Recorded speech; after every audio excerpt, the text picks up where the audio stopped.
మోదీ అన్నారు. ఆపరేషన్ సింధూర్లో డ్రోన్లు ఎంతో శక్తివంతంగా పనిచేసి సత్తా చాటాయని, అలాంటి డ్రోన్ల తయారీకి ఓర్వకల్లు వేదిక కాబోతోందన్నారు. ఓర్వకల్లు కొప్పర్తి ఇండస్ట్రియల్ కారిడార్ అభివృద్ధి ద్వారా రాయలసీమ ప్రాంతం పెట్టుబడులకు స్వర్గధామం అవుతుందని గుర్తు చేశారు. మరి ఈ కర్నూలు డ్రోన్ హబ్ కరువు ప్రాంతంగా పిలిచే రాయలసీమ స్థితిగతుల్ని మార్చగలదా?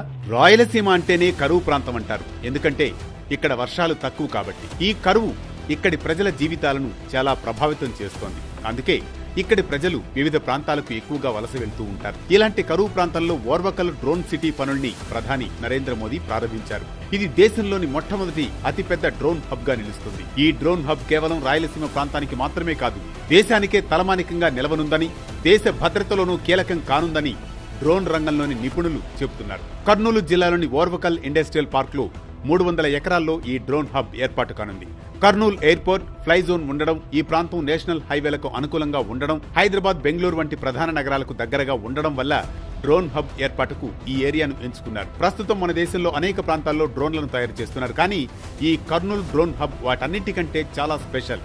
ఎందుకంటే ఇక్కడ డ్రోన్లను తయారు చేయడం మాత్రమే కాదు, వాటికి సంబంధించిన అన్ని పనులు చేస్తారు. తయారు చేసిన డ్రోన్లను అన్ని విధాలా పరీక్షించే సదుపాయాలు కల్పిస్తారు. అందుకోసం ప్రపంచంలోనే అతిపెద్ద కామన్ డ్రోన్ టెస్టింగ్ ఫెసిలిటీని ఇక్కడ ఏర్పాటు చేయనున్నారు. ఇక్కడే తయారు చేసిన డ్రోన్ల నాణ్యతను పరీక్షిస్తారు. నెక్స్ట్ జెన్ డ్రోన్ల తయారీ కోసం R&D కేంద్రాలను కూడా ఈ డ్రోన్ హబ్ లోనే ఏర్పాటు చేస్తారు. డ్రోన్ల maintenance, repair, overhaul stations, డ్రోన్లకు అవసరమైన సర్టిఫికేషన్ ఫెసిలిటీస్ అన్ని ఈ డ్రోన్ హబ్ లోనే ఉంటాయి. అండర్ వన్ అంబ్రెల్లా అని అంటారు కదా, అలాగే డ్రోన్లకు సంబంధించిన అన్ని కార్యకలాపాలు ఈ డ్రోన్ హబ్ లోనే జరుగుతాయి. ఇక్కడ డ్రోన్లను తయారు చేయడమే కాకుండా వాటిని ఆపరేట్ చేసే డ్రోన్ పైలట్లు, టెక్నీషియన్లు, ఇంజనీర్లను తయారు చేయడానికి ట్రైనింగ్ అకాడమీలను కూడా ఇక్కడే ఏర్పాటు చేసే అవకాశం ఉంది. అంటే కర్నూలు డ్రోన్ హబ్ ద్వారా యువతకు ఉపాధి అవకాశాలు లభించే అవకాశం ఉంది. అలాగే ఈ డ్రోన్ హబ్ ద్వారా భారీగా పెట్టుబడుల్ని ఆకర్షించేందుకు వీలవుతుంది. ఆంధ్రప్రదేశ్ ప్రభుత్వం విడుదల చేసిన డ్రోన్ పాలసీ ద్వారా సుమారు 1000 కోట్లకు పైగా పెట్టుబడుల్ని ఆకర్షించాలని లక్ష్యంగా పెట్టుకుంది.